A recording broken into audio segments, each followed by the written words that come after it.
Assalamu alaikum students. Today we are discussed about the relationship of biology with other sciences, जो कि topic है chapter 1 का. ठीक है, याद रखिए कि biology is a multi dimensional science, यानी बायोलॉजी जो है इसका ताल्लुक केमिस्ट्री, फिजिक्स, मैथ्स और दूसरी ब्रांचेस की मालूमात के साथ भी. ठीक है, आइए देखते हैं कि साइंस की दूसरी ब्रांचेस के साथ मिलकर बायोलॉजी क्या कहलाती है. बायोलॉजी को अगर केमिस्ट्री के साथ डिस्कस किया जाए तो ये बायोकेमिस्ट्री कहलाती है. बायोलॉजी की मालूमात को फिजिक्स के साथ शेयर करें तो बायोफिजिक्स कहलाएगी. बायोलॉजी में मैथ्स की जो है इम्प्लीमेंटेशन की जाए तो वो बायोमेट्री बन जाती है. इसी तरह से अगर बायोलॉजी में किसी भी लिविंग ऑर्गेनिज्म के बिहेवियर को डिस्कस किया जाए तो वो बिहेवियरल बायोलॉजी कहलाती है. साथ में बायोलॉजी में लिविंग ऑर्गेनिज्म के सोशल बिहेवियर को देखें तो वो बायोसोशियोलॉजी कहलाती है. तो ये डिफरेंट ब्रांचेस के साथ बायोलॉजी का रिलेशनशिप है. ठीक है, आइए एक एक करके इसको डिस्कस करते हैं. सबसे पहले हम बात करेंगे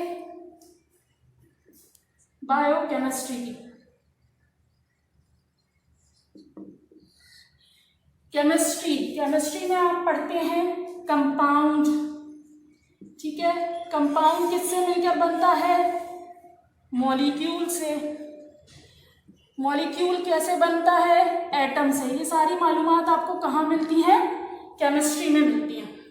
ठीक, मॉलिक्यूल्स को अगर हम लिविंग ऑर्गेनिज्म में डिस्कस करें तो वो कहलाता है बायोमॉलिक्यूल. ठीक है, वो क्या कहलाएगा? बायोमॉलिक्यूल. फॉर एग्जाम्पल एक लाइफ प्रोसेस है रेस्पिरेशन, जिससे आप सब वाकिफ हैं. ठीक है, रेस्पिरेशन क्या है? इसमें ग्लूकोज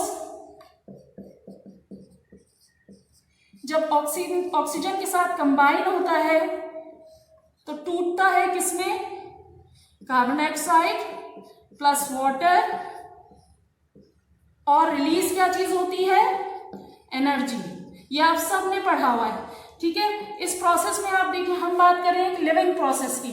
ठीक, उसमें हम डिस्कस कर रहे हैं इस कंपाउंड को जिसको हम ग्लूकोज का नाम दे रहे हैं. इसके अलावा दूसरे मॉलिक्यूल्स को भी देखा जा रहा है. ठीक, इसी तरह एक और एग्जांपल हम यहाँ पे लेते हैं, एक लाइफ प्रोसेस फोटोसिंथेसिस, जो कि जिसमें क्या होता है? फूड प्रिपेयर होती है.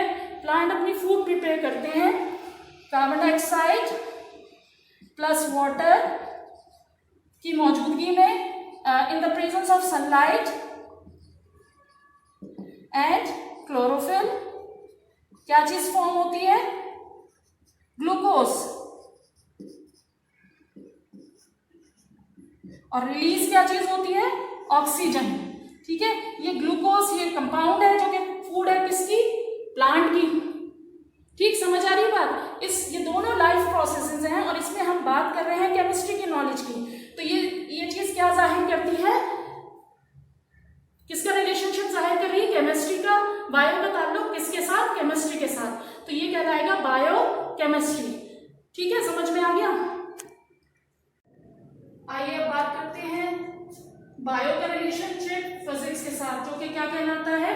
बायोफिजिक्स. बायोफिजिक्स में फिजिक्स के रूल, लॉज एंड टेक्निक्स जो हैं वो इस्तेमाल की जाती हैं. फॉर एग्जांपल हम यहाँ बात करेंगे लीवर की. लीवर क्या है? आपने पढ़ा होगा, लीवर एक सिंपल मशीन है. ठीक है, जिसमें 3 चीजें अप्लाई होती हैं, 3 उनके साइड्स होते हैं, जिसमें लोड है, फलक्रम है और एफर्ट है. अगर हम इसको हम कहाँ देखते हैं लिविंग बॉडी में? अगर हम अपनी बॉडी देखें, ये हमारा आर्म है. आर्म में जो एल्बो ज्वाइंट है ये एज अ फलक्रम वर्क करता है, और ये हमारा हाथ अगर हम इसको ऊपर मूव करना चाहें तो ये एल्बो ज्वाइंट फलक्रम के तौर पे काम करेगा, और ये हैंड जो हमारा ऊपर आगे मूव हो रहा है ये लोड हो गया, और जो एफर्ट अप्लाई हो रही है वो यहाँ से अप्लाई हो रही है. तो ये एफर्ट, फलक्रम और लोड, तो ये हमारा आर्म जो वर्क करता है वो एज अ सिंपल मशीन यानी लिवर के तौर पे काम करता है, जो आपने फिजिक्स में पढ़ा होगा। ठीक है, समझ में आ गई।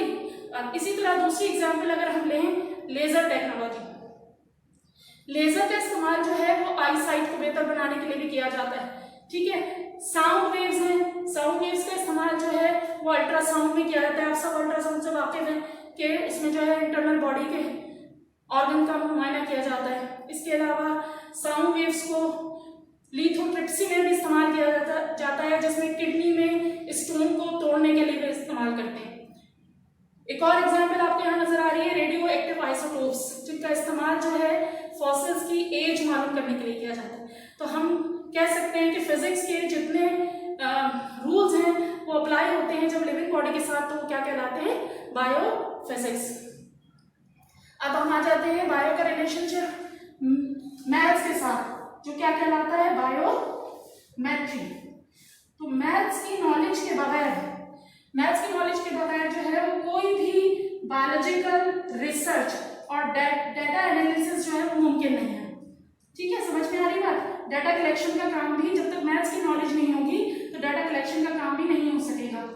बायोलॉजिस्ट जो है अपनी एक्सपेरिमेंट के रिजल्ट की कंक्लूजन भी जो है उसकी नॉलेज भी मैथ्स के बेस पे ही तैयार करते हैं।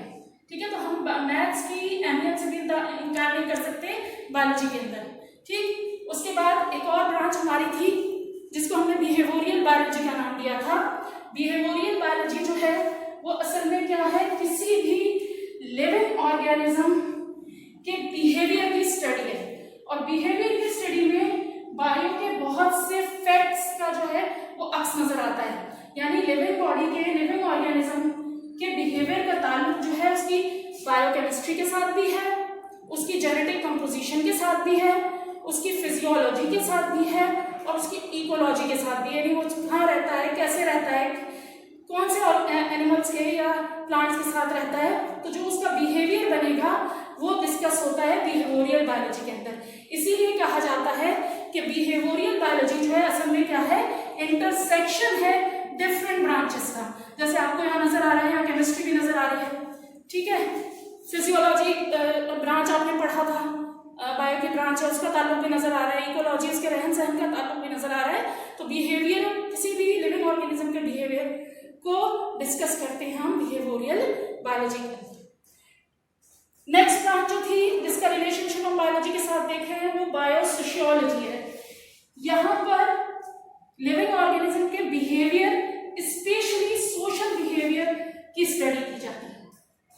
ठीक है, यानी बायोलॉजी को सोशल साइंसेस के साथ और अदब के साथ जो है ये ब्रांच मिला रही होती है। बायोलॉजी को सोशल साइंसेस और अदब के साथ ये मिलाती है और ये कहलाती है बायोसोशियोलॉजी।